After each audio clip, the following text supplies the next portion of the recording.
जी। आप बिहार की राजनीति में कदम रखे हैं, आने वाला समय जो लोकसभा का चुनाव है, क्या सबसे पहले तो इसमें कोई भूमिका होगी आपकी?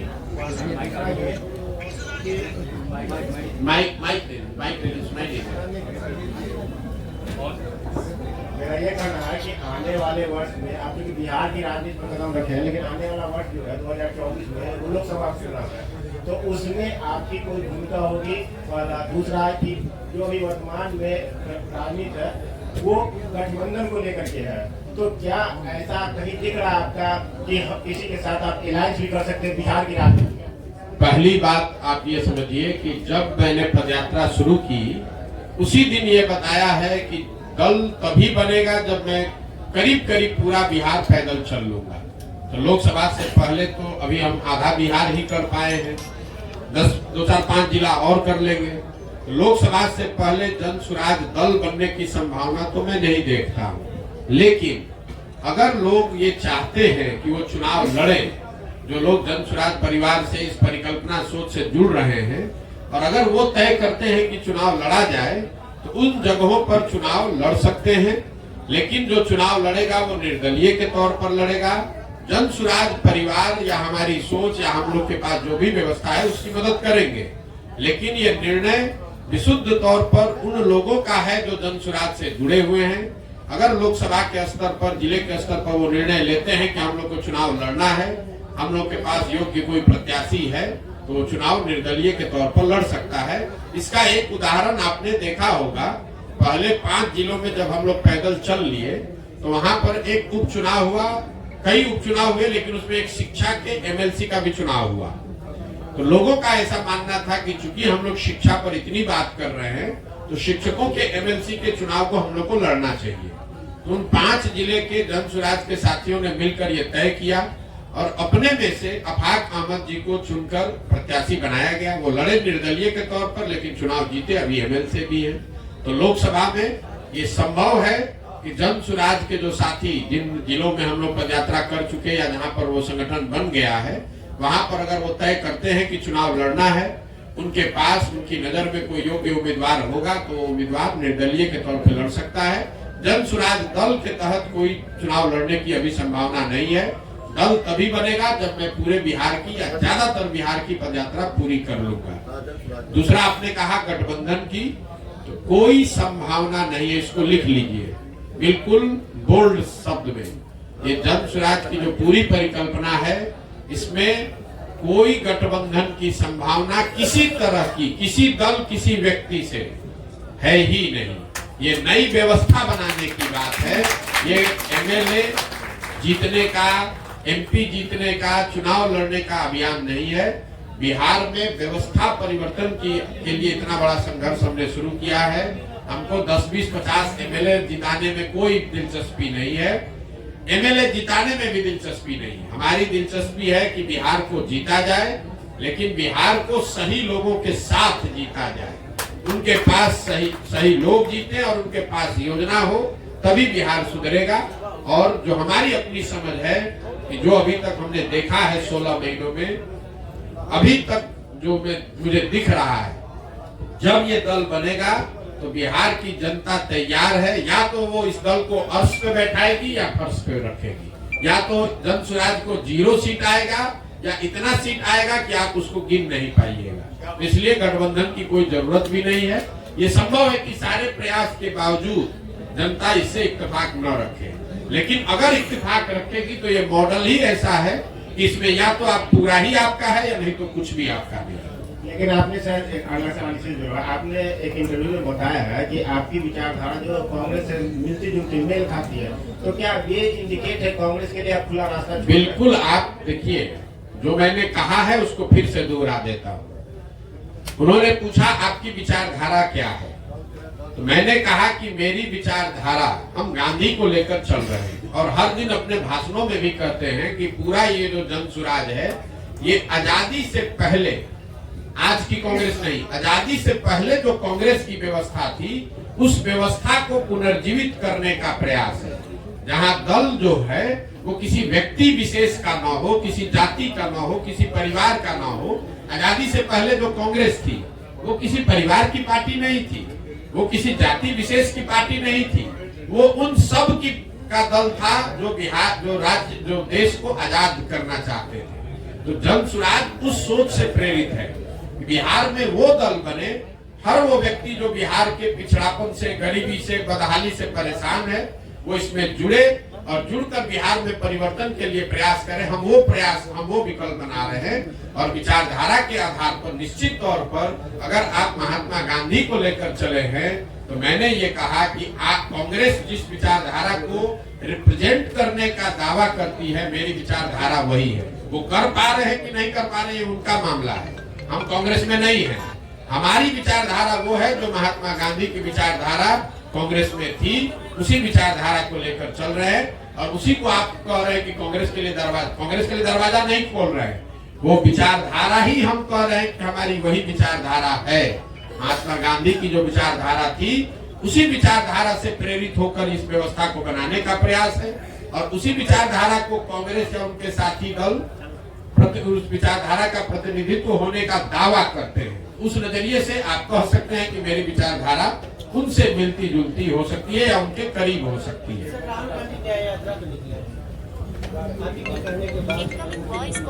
नहीं, राहुल गांधी तो बहुत बड़े नेता हैं, उनको हमारे कहने की और सुझाव की क्या जरूरत है।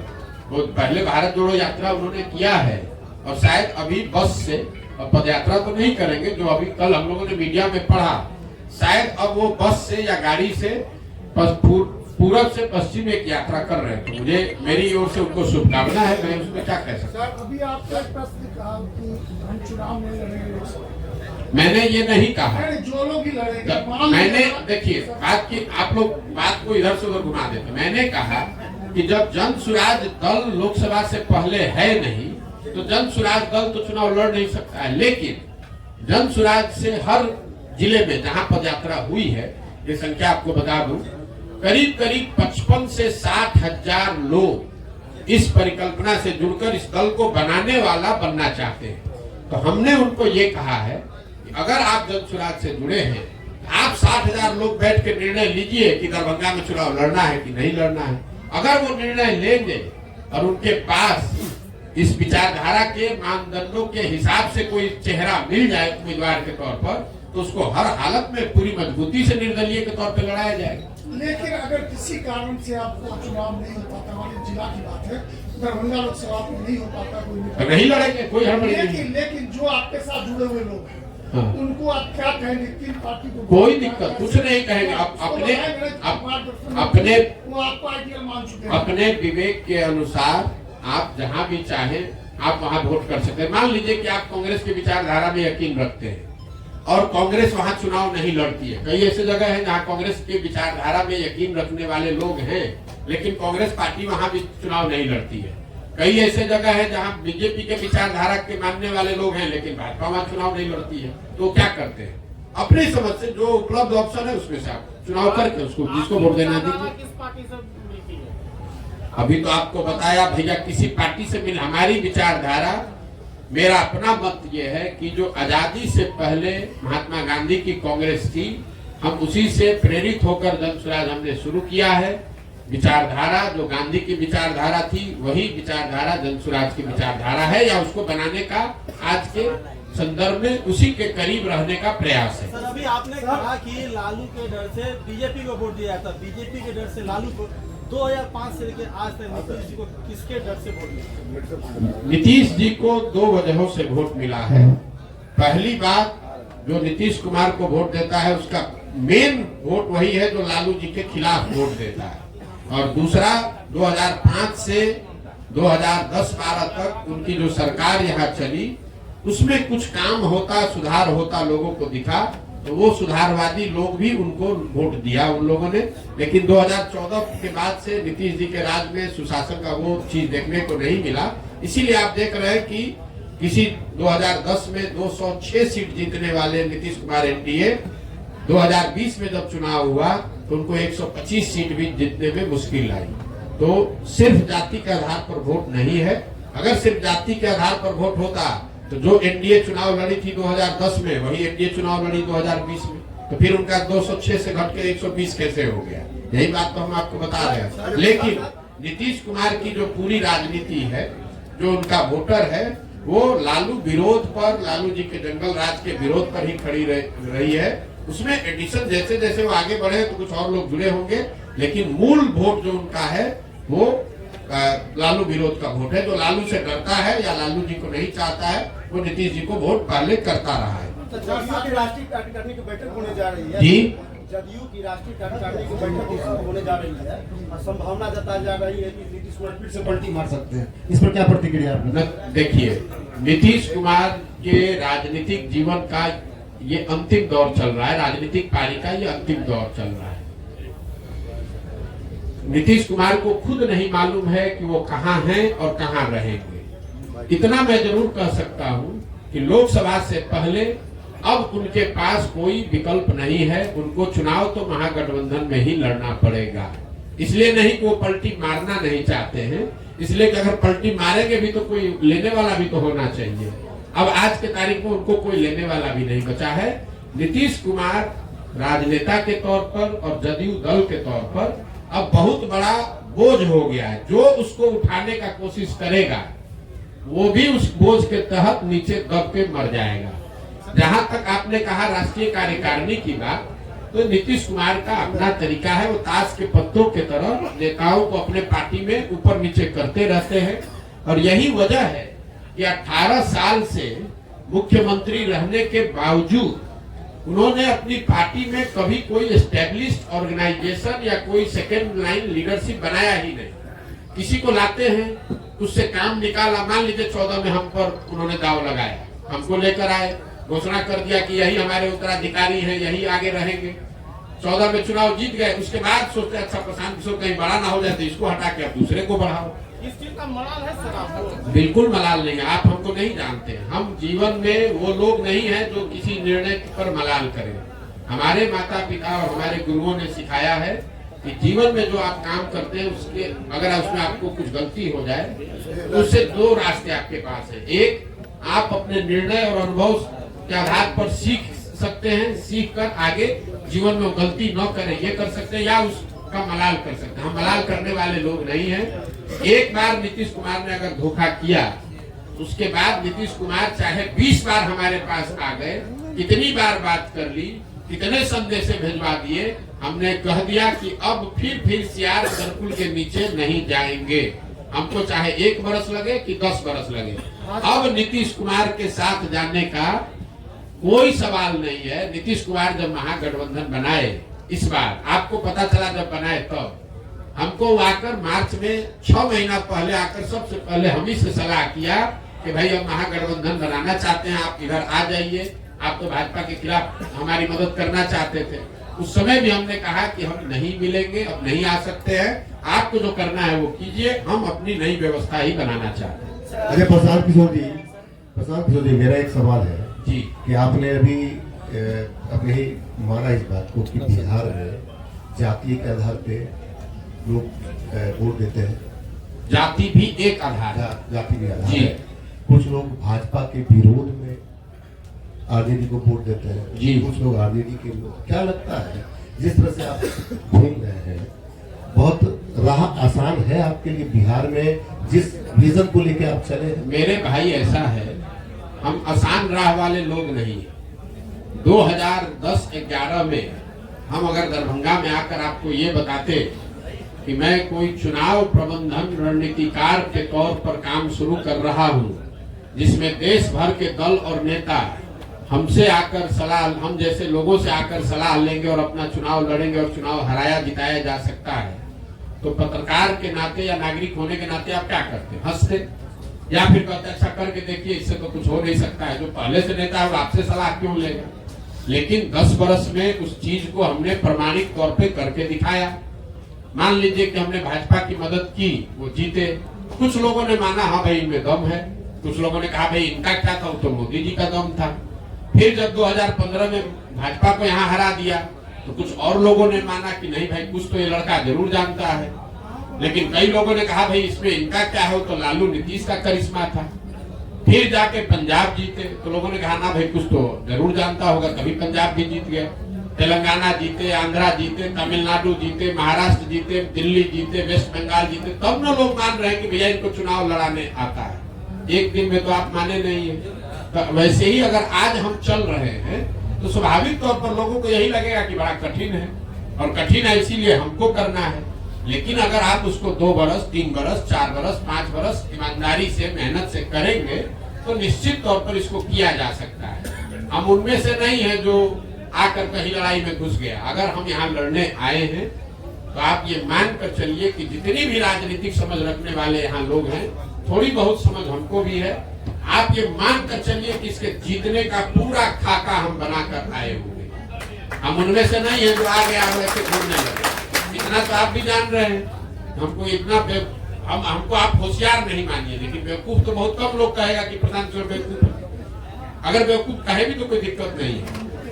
हमें इस बात की समझ है कि बिहार में ये कितनी बड़ी चुनौती है, लेकिन हमें इस बात की भी समझ है कि बड़ी चुनौती है, लेकिन फिर भी इसको किया जा सकता है, इसीलिए कर रहे हैं। अगर आपको कठिन काम करना है, इसीलिए तो इतना कठिन प्रयास कर रहे हैं। जितना आप कह रहे हैं कि कोई नहीं कर पाया, तो किसी ने पिछले 75 साल में बिहार में इस तरह का प्रयास भी नहीं किया है, किसी ने अपनी इतनी मेहनत भी नहीं की है।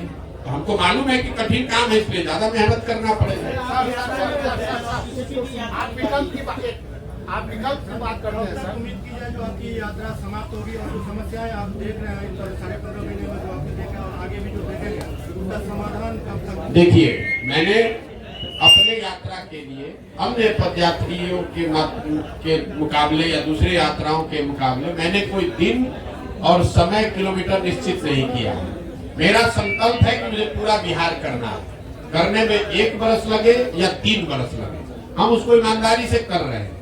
हम 15 महीना 16 महीना हो गया हम यहीं पर हैं। अभी 12 जिला किए, हमको कोई घबराहट नहीं। हम दरभंगा आए 25 दिन का कार्यक्रम बनाकर, यहाँ हमको 35 दिन लग रहा है। क्यों?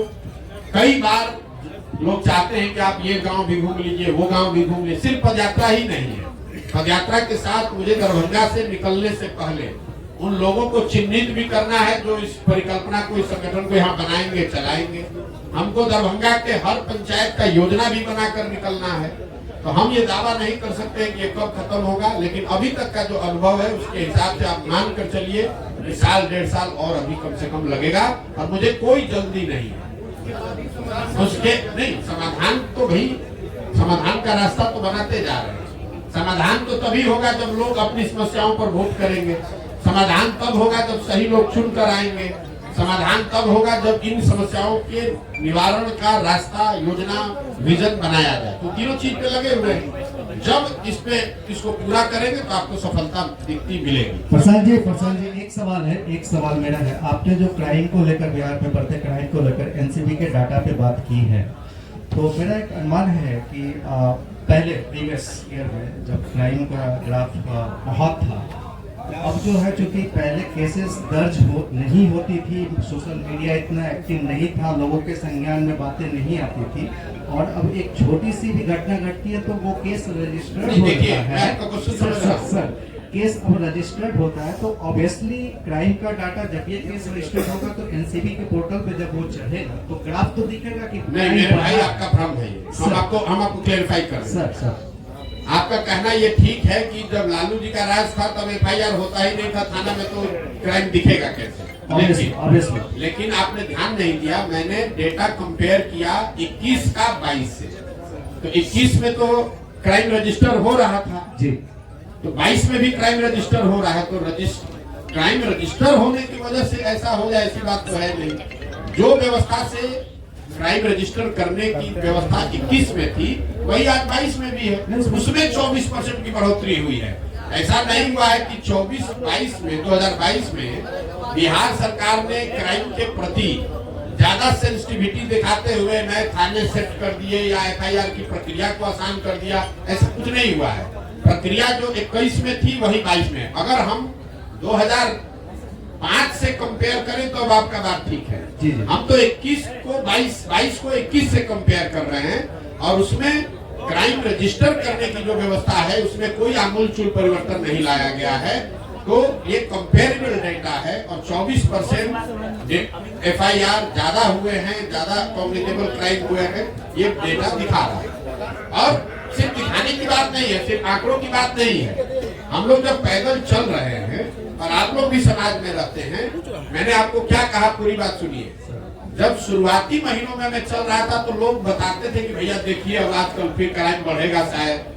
फरवरी के बाद मतलब महागठबंधन सरकार बनने के 5-6 महीने के बाद से लोग आकर कह रहे भैया देखिए क्राइम बढ़ गया है। तो मैं जो लोगों से सुन रहा हूँ वो भी डेटा में कहीं न कहीं, क्योंकि अभी जो हम चल रहे हैं डेटा तो उससे पहले का है, इस बार डेटा उससे भी बढ़कर आएगा।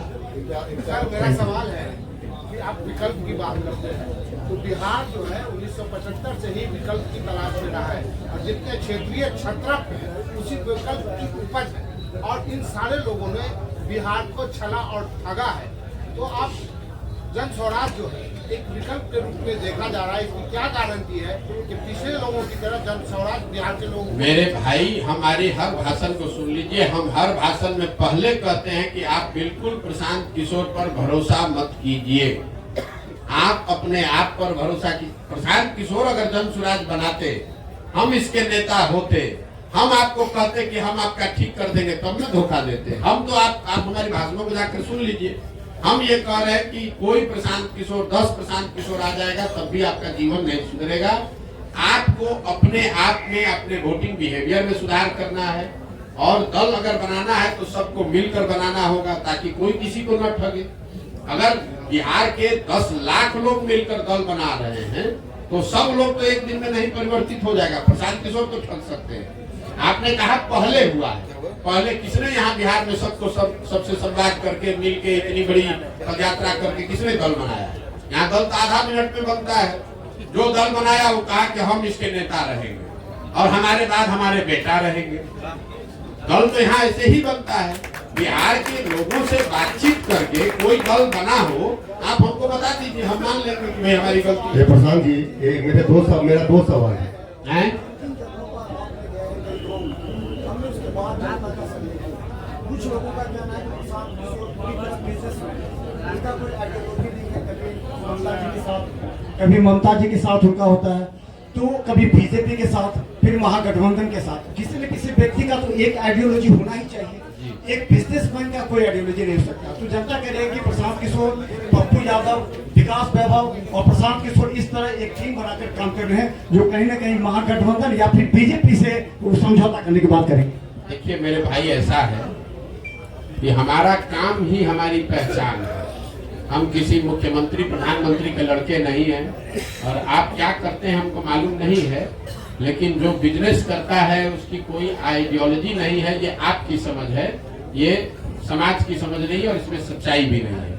मान लीजिए एक बार तो आपकी बात मान लेते हैं कि हम बिजनेस करते थे। हम बिजनेस करते थे ना, चोरी नहीं ना करते थे, किसी का लूटे नहीं ना है, कहीं भ्रष्टाचार नहीं न किए हैं। अपने दिमाग से, अपने हुनर से, अपनी मेहनत से हमने बिहार का, जहां आप जाकर मजदूरी करते हैं उन राज्यों में जाकर हमने बिहार का झंडा गाड़ा है, वहां बिहार का झंडा बुलंद किया है।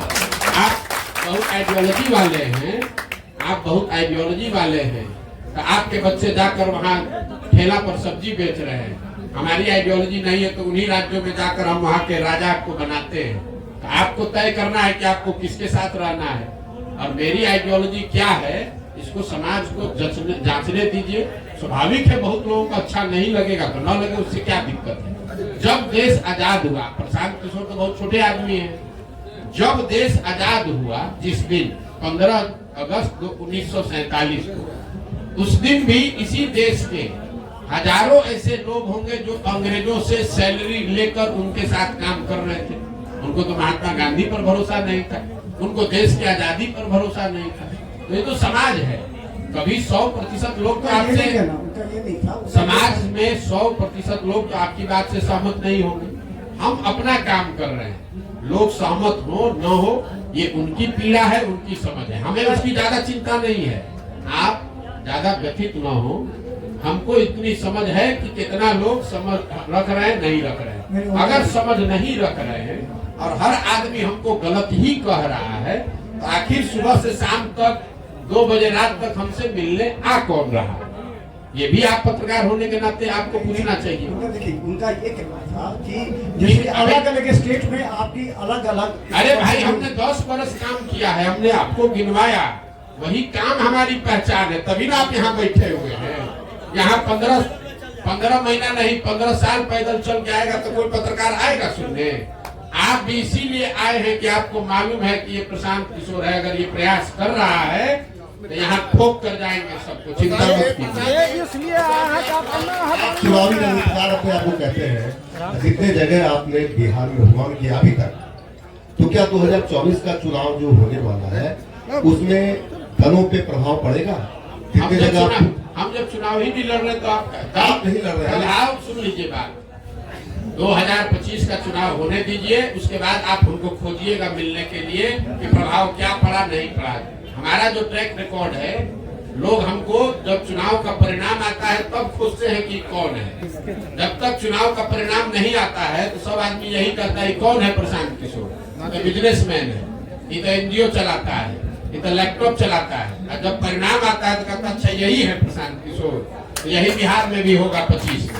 एक सवाल मेरा आखिरी है, जिसको भी आपको लगता है ना कि जो बहुत बड़ा राजनीति का समझ है, उसको भी प्राइवेट में जाकर पूछ लीजिएगा, जिसको दम हो बिहार में, जिसको भी दम है, उसको खुली चुनौती दे रहे हो, खाली कह दे कि हमको भैया ये चुनाव हम लड़ेंगे प्रशांत किशोर के खिलाफ, पूरा बिहार में जिसको दम है कि हम आके सामने कहते हैं हम लड़ाते हैं, जरा जीत के दिखा दें, जिसको दम है। खुला चुनौती दे रहे हैं तीनों दल का जो नेता बिहार का कोई क्षेत्र चुन ले और कहे कि भैया हमको यहाँ हरा कर दिखा दीजिए, उसको दिखा देंगे कि कैसे चुनाव लड़ा जाए। हमको किसी से सर्टिफिकेट की जरूरत नहीं है, हम यहाँ चुनाव लड़ने नहीं आए हैं, हम बिहार में अपना जीवन थका रहे हैं इस राज्य को सुधारने के लिए।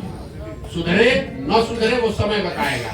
चुनाव को लेकर हमको बिहार के टुटपुंजिया नेताओं से सर्टिफिकेट नहीं चाहिए। ये बिहार में जो लोग नेतागिरी करते हैं, इनके जो आका है उनकी जब गाड़ी फंसती है तो हमसे सलाह लेने आते हैं। अब उनको हम बताएंगे चुनाव कैसे लड़ा जाएगा, ये हमको बताएंगे। पप्पू यादव जी ने आरोप लगाया है, चलिए छोड़िए आगे बढ़े। मेरा एक प्रश्न, एक तरफ रामलला की मूर्ति का 22 तारीख को 22 तारीख को अयोध्या में मंदिर पूर्णिमा है, दूसरे राहुल गांधी यात्रा निकाल रहे हैं। कई लोग ऐसे हैं नेता जो महाकाली के प्रतिकार करते हैं।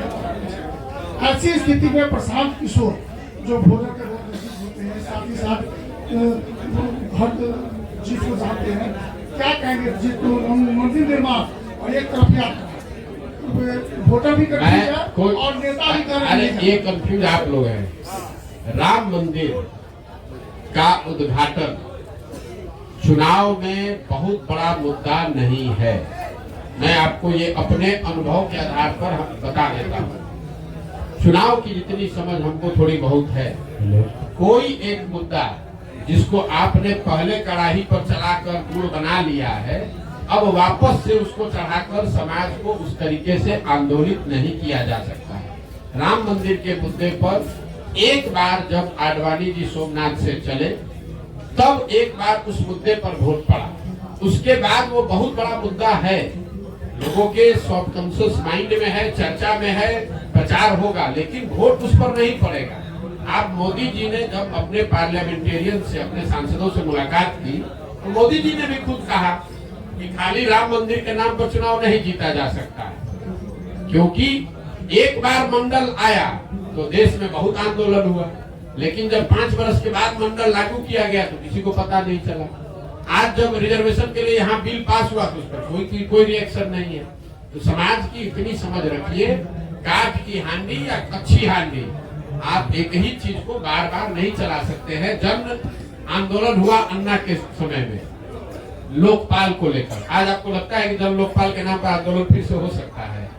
उस समय हुआ, पूरा देश अन्ना के साथ जन लोकपाल के नाम पर खड़ा हुआ। आज अगर अन्ना भी आ जाए, जन लोकपाल फिर से लेके बैठ जाए तो भी कोई नोटिस नहीं लेगा। तो राम मंदिर का उद्घाटन बहुत बड़ी घटना है, उसकी चर्चा होगी, बीजेपी उसका प्रचार प्रसार भी करेगी, उसका लाभ लेने का कोशिश भी करेगी, लेकिन वोट उस पर बहुत ज्यादा प्रभावित उसकी वजह से नहीं हो, दूसरी वजह से लोग वोट भले दे दे, वो अलग बात है। राम मंदिर का निर्माण एक घटना बहुत बड़ी घटना है, उसका उद्घाटन बहुत बड़ी घटना है।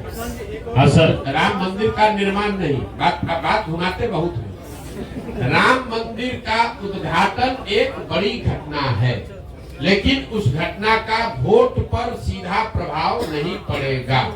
आप जाकर यहाँ पूछ लीजिए जो भाजपा को वोट दे रहा है कि वोट आप इसलिए दे रहे हैं कि 22 तारीख को उद्घाटन है, कि वोट आप इसलिए दे रहे हैं कि मोदी जी नेता है। तो ज्यादातर लोग कहेंगे कि हम वोट मोदी की वजह से दे रहे हैं। ये नहीं कहेगा कि 22 तारीख को उद्घाटन है इसलिए हम कम्युनिस्ट पार्टी के वोटर थे, क्योंकि 22 को उद्घाटन है तो हम भाजपा को देने लगेंगे। ऐसा लोग नहीं मिलेगा।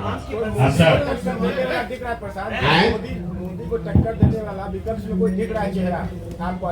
मेरे भाई एक चीज मैं आपको बता दूं, देश में विपक्ष कभी कमजोर नहीं होता है, विपक्षी पार्टी कमजोर हो सकती है। जो मोदी जी महामानव बताए जा रहे हैं, इनको कोई नहीं हरा सकता है। 2000 आगे की बात छोड़ दीजिए, भविष्य की 2019 में जब वो चुनाव लड़े, पूरी उनकी ताकत, उनका करिश्मा, संघ, आइडियोलॉजी, पुलवामा सब मिला दीजिए, तब भी जो 100 लोग वोट देने गए बूथ पर, उसमें 38 लोगों ने मोदी जी के भाजपा के पक्ष में वोट दिया, 62 लोगों ने नहीं दिया। तो 62 लोग ज्यादा है कि 38 ज्यादा है? तो इस देश में विपक्ष कभी कमजोर नहीं है। ये जरूर है कि विपक्ष का जो दल, विपक्ष की सेंटिमेंट को रिप्रेजेंट करने वाले जो दल है वो कमजोर हो सकते हैं। इसलिए आप गांव देहात में घूमते हैं तो ऐसा नहीं है कि हर गांव में लोग जय जयकारा कर रहा है कि भैया भाजपा आ गई तो हमारा जीवन बदल गया, लेकिन फिर भी जाकर वो वोट इसलिए दे सकता है कि उसको लगता है कि राहुल गांधी के मुकाबले तो फिर भी ये ठीक है, या लालू यादव के मुकाबले फिर भी ठीक है, इसलिए लोग वोट देते हैं। चेहरा कोई नहीं है।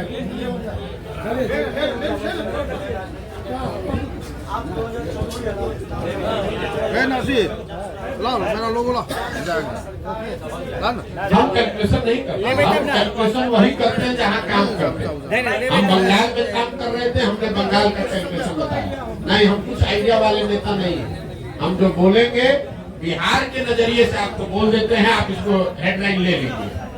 बिहार में लोकसभा चुनाव में जदयू को, इस बात को ध्यान रखिए, अभी महागठबंधन नहीं कह रहे हैं, जदयू को 5 सीट भी नहीं आएगा, और अगर आ जाए तो हमारी गर्दन पकड़ लीजिएगा। 5 सीट भी नहीं आएगा, और लोकसभा चुनाव के बाद जदयू एज ए राजनीतिक दल का विघटन शुरू हो जाएगा। हम उन बातों पर टिप्पणी नहीं करते हैं जिसका हमको सीधा अनुभव नहीं है। बंगाल पर हमने टिप्पणी की क्योंकि बंगाल में हम काम कर रहे थे, और ठोक कर कहा कि भाजपा को 100 विधायक नहीं आएगा, 77 आया, देश भर का लोग कह रहा था 200 आएगा। तो यहाँ बिहार के नजरिए से आपको कह देते हैं जदयू को 5 सीट नहीं आएगा, 1 आए 2 आए 5 पार हो जाए तो आप हमारा गर्दन पकड़ लीजिएगा, बिहार की जनता के सामने खड़ा होकर माफी मांगिएगा। क्या नहीं दे? अरे टूट कुछ नहीं होता है। अभी नीतीश कुमार मुख्यमंत्री के कुर्सी पर है, टूट तो नीचे से अंदर पूरी हो गई है। अब चूंकि सत्ता में वो बैठे हुए हैं तो लोग उनके साथ चिपका हुआ है। लोकसभा तक इंतजार करेगा, लोकसभा का रिजल्ट आएगा, उसके बाद उस दल का विघटन शुरू हो जाएगा।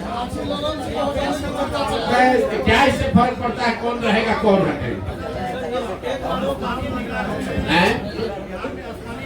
चलिए ना, तो माइक ले लीजिए। बिल्कुल सबको समर्थन दिया जा रहा है जो